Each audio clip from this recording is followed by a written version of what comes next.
চাঁদ বদনি ধনি নাচো তো দেখি। কিছুতেই আর কোনোভাবে অজ্ঞানটা না হয়ে যান। আর হ্যাঁ সুচিমা, তুমি এই নুন চিনির জলটা কিন্তু খাইয়ে যাবে। হ্যাঁ, আমার মনে হয় তাতেই উনি ঠিক হয়ে যাবেন। যদি না হয় তাহলে হসপিটালে ভর্তি করতে হবে। এখন আসি তাহলে আমি। হ্যাঁ চলো, আমি আপনাকে এগিয়ে দিচ্ছি। চলুন আপনি আসুন ডাক্তারবাবু, আসুন। কি গো, আমি এসে বলছি। কি বললেন ডাক্তারবাবু? বলে যাও না। মা, সোহাগ, সোহাগ কেমন আছে? ঠাম কেমন আছে? সোহাগ, ঠাম কেমন আছে মা? সব আমার জন্য হয়েছে। সবকিছু আমার জন্য হয়েছে। আমি সবকিছুর জন্য তোমাদের সবার যা হয়েছে সব আমার জন্য হয়েছে। সবকিছুর জন্য আমি ক্ষমা করে দেবো তোমরা। আমি ক্ষমা করে দেবো, সব আমার জন্য হয়েছে।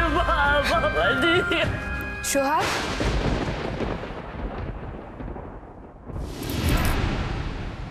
এটা কি?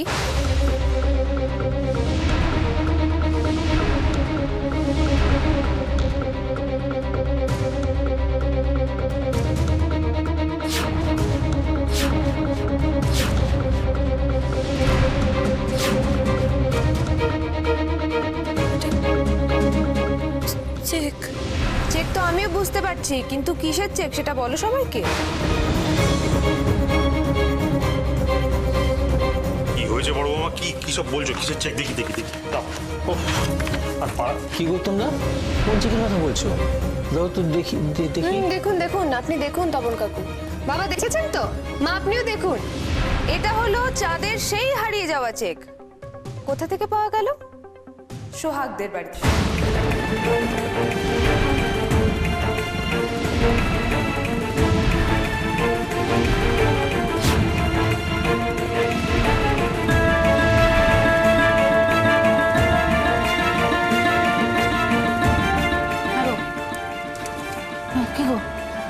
কি গো, কি বলছে বড় বৌমা? কি চেক এটা? বাবা চুপ করেছেন কেন আপনি? মা কি জানতে চাইছে সেটা বলুন। সবার সামনে বলে দিন সত্যি কথাটা। কেন চুপ করে আছেন? আমি তো কিছুই বুঝতে পারছি না। নাকি আপনারা এখনো বুঝতে পারছেন না আসল ঘটনাটা কি? আসল ঘটনাটা, এরা ইচ্ছে করে চেপটাকে লুকিয়ে রেখেছিল আর এতক্ষণ ধরে আমাদের সবার সামনে দাঁড়িয়ে নাটক করছিল। আমি কোনো নাটক করিনি বৌদি।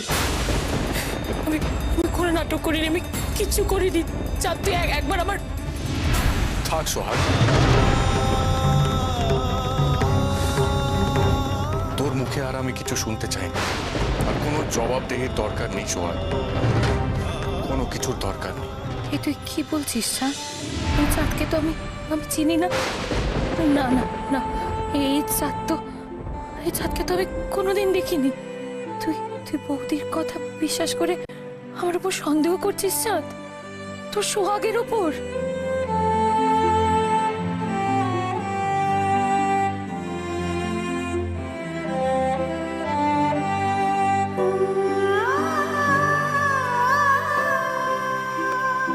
মানছি এই চেকটা এই বাড়ি থেকেই পাওয়া গেছে, কিন্তু তাতে এটা প্রমাণ হয় না যে সোহাগ ইচ্ছে করে এই চেকটা লুকিয়ে রেখেছে।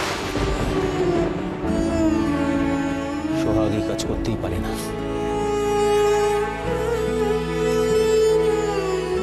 বড় বৌমা, তোমার কোথাও একটা বুঝতে ভুল হচ্ছে। আসলে সোহাগকে বিশ্বাস করাটাই আমাদের সব থেকে বড় ভুল। ছি সোহাগ, কি বলছো কি কমলিকা? চেকটা বনু ইচ্ছে করে লুকিয়ে রেখেছে? এতে ওর লাভটা কোথায়? আর ও চেকটা লুকিয়ে রাখতে যাবেই বা কেন? এটাও বুঝতে পারছো না? বাবা, এটাও আমাকে বলে দিতে হবে সুচি? যদিও আমি অনেকদিন আগেই বুঝে গেছিলাম, এখন তো আবার সবাই বুঝে গেল। আসলে এই মোটা মেয়েটাকে তো কেউ ঘরে তুলতো না, তাই কায়দা করে আমার দেওরের ঘাড়ে চেপে বসেছিল। আর ঘাট থেকে যাতে একেবারেই না নামতে হয়, তাই জন্য এত কিছু। কি সোহাগ, ঠিক বললাম?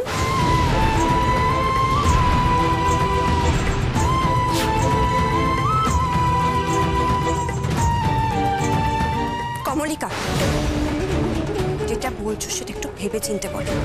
এখানে সবাই চুপ করে আছে বলে, কেউ কোনো প্রতিবাদ করছে না বলে তুমি এটা ভেবো না যে আমিও চুপ করে থাকবো, আমি কোনো কথা বলবো না।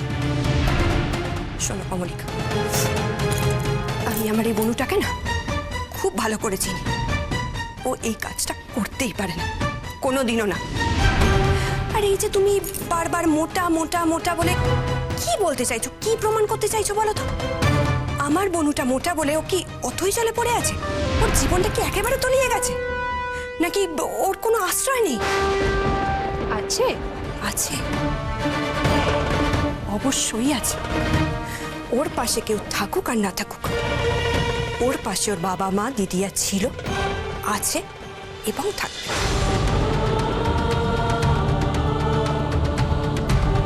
তাই এবার থেকে তুমি যেটা বলবে না, সেটা একটু ভেবেচিন্তে বলো। তোমরা সবাই কত পাশে ছিলে সেটা আমরা সবাই দেখেছি গো সুচি। একটা সম্বন্ধও তো তোমরা এই মেয়েটার জন্য ঠিক করতে পারোনি। ভাগ্যিস চাঁদটা রাজি হয়ে গেছিল, তা না হলে এই মেয়ের কি হতো সেটা সবাই জানে। কি হতো কমলিকা? এখন যেটা হচ্ছে তার থেকে বেশি খারাপ আর কি হতো গো?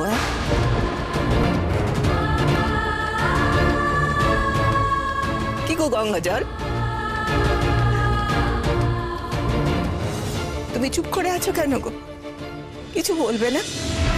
আজকে যদি আমার মেয়েটার সঙ্গে তোমার ছেলের বিয়ে না হতো, মেয়েটা যদি আমার কাছে থাকতো, আমার বাড়িতে থাকতো, তাহলে এখনো যে কষ্টে আছে, যে যন্ত্রণায় আছে, তাহলে কি এর থেকেও বেশি খারাপ থাকতো, আরো বেশি কষ্টে থাকতো? থাকতো না মা, থাকতো না, আমি বলছি থাকতো না। আর এই যে কমলিকা, তুমি একটা কথা ভুলে যেও না কিন্তু, সোহাগের সাথে কিন্তু সায়নের বিয়ে ঠিক হয়ে গেছিল। চাঁদ সঠিক সময় টাকাটা দিতে পারেনি, তাই সোহাগের সাথে চাঁদের বিয়ে হয়। চাঁদ যদি ঠিক সময় টাকাটা দিয়ে দিত, তাহলে হয়তো আজ সায়নের সাথে সোহাগেরই বিয়েটা হতো, চাঁদের সাথে নয়। সেই তো, উপকার করাটা তো এখন দোষের হয়ে দাঁড়িয়েছে, তাই না? ভুল হয়ে গেছে উপকার করে। তার মানে তুমি ঠিক কি বলতে চাইছো সুচি? মানে চাঁদ সোহাগকে বিয়ে করে দোষ করে ফেলেছে? তো কে দোষ করেছে আমি জানি না, কিন্তু এই যে তোমরা প্রতি পদে অনুকে এইভাবে সবাই মিলে দোষ দিচ্ছ, সেটাও তো ঠিক নয় না। আজ যে ওদের বিয়ে হয়েছে বা আমরা যে পরিস্থিতিতে সবাই দাঁড়িয়ে রয়েছি, সেটার জন্য কি চাঁদও সমানভাবে দায়ী নয়? তাই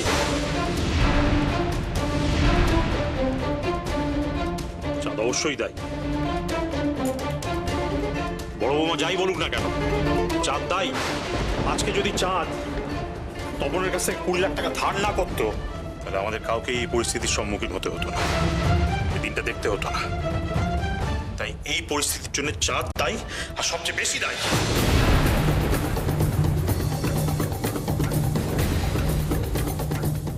না না উত্তমদা, তুমি কেন একা চাঁদকে দায়ী করছো?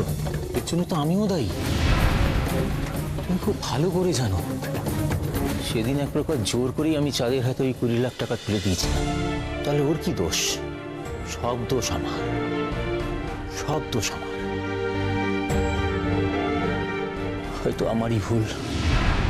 বাবা,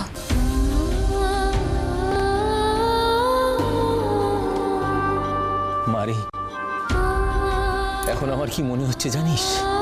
তোর জীবনের সব সমস্যার জন্যে, তোর জীবনটাকে নষ্ট করে দেওয়ার জন্যে শুধু আমি দায়ী।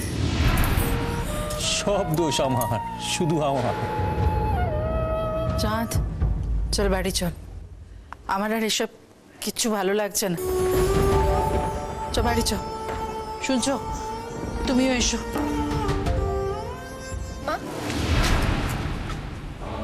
চলে যাচ্ছেন মানে? আপনি এখানে একটা বিচার করে তবে যাবেন না?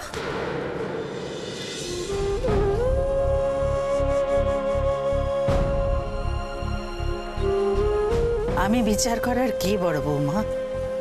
বিচার যিনি করার তিনিই করবেন। সে যে যাই অপরাধ করুক না কেন,